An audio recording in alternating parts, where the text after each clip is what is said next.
Salut tout le monde! Dites-moi, est-ce que vous vous souvenez de mes cartes de collection?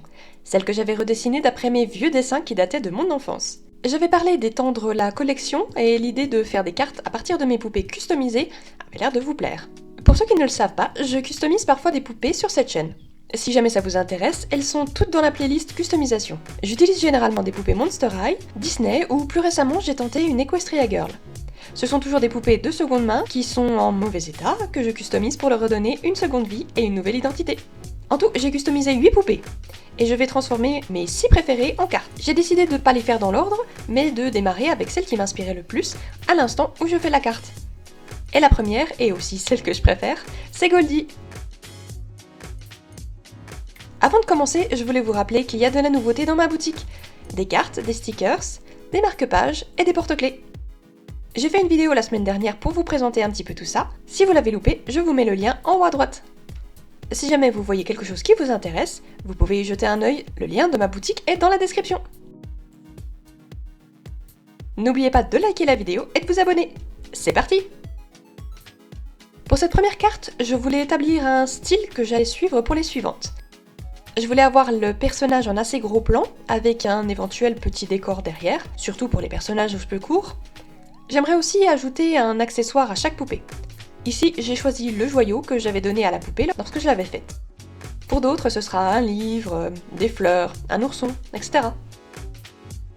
Aux quatre coins, je voulais qu'on ait plusieurs objets qui représentent la poupée. Ici, en l'occurrence, ce sont des soleils et des joyaux. En bas, je voulais avoir un peu à la façon d'une carte de Sakura, le nom du personnage dans un ruban. Et un contour, tout autour, d'où certaines poupées pourraient ressortir un petit peu. Comme mes poupées ont presque toutes une palette de couleurs précise, pour Goldie par exemple c'est le blanc et le doré, j'aimerais que chaque carte conserve ça dans leur design. Je dois avouer, c'est un peu plus simple de faire un design plus intéressant pour ces cartes, parce que j'ai pas de modèle à suivre comme pour les autres. Et puis j'aime bien l'idée que j'ai eue de ces cartes, on dirait un peu des cartes de tarot. Je sais pas pour vous, mais moi ça me plaît bien. Il faudra d'ailleurs que je leur trouve un nom à certaines de ces poupées parce qu'elles n'en ont encore pas. Enfin bon, on verra ça en temps voulu.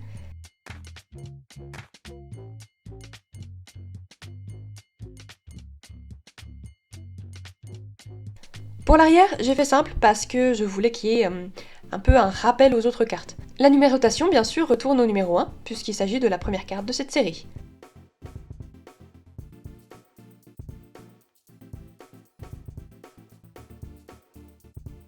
J'aurais pu faire un recto verso, mais le papier que j'utilisais est un brin trop fin. Du coup, j'ai fait comme d'hab. Coller les deux faces et arrondi les angles.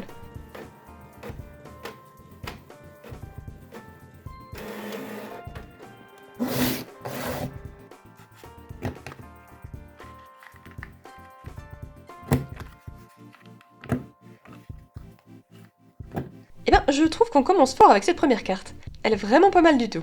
Vous en pensez quoi? J'adore le fait qu'elle s'accorde vraiment bien avec les précédentes cartes, tout en étant clairement une série différente. Je pense que je vais beaucoup apprécier de dessiner toutes mes poupées de cette façon.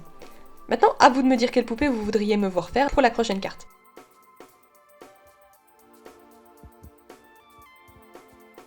Voilà, c'est la fin de la vidéo. Merci d'avoir regardé jusqu'au bout. J'espère qu'elle vous a plu. N'hésitez pas à laisser un j'aime et à vous abonner pour voir ce que je vais faire avec les autres poupées. A bientôt, bye bye!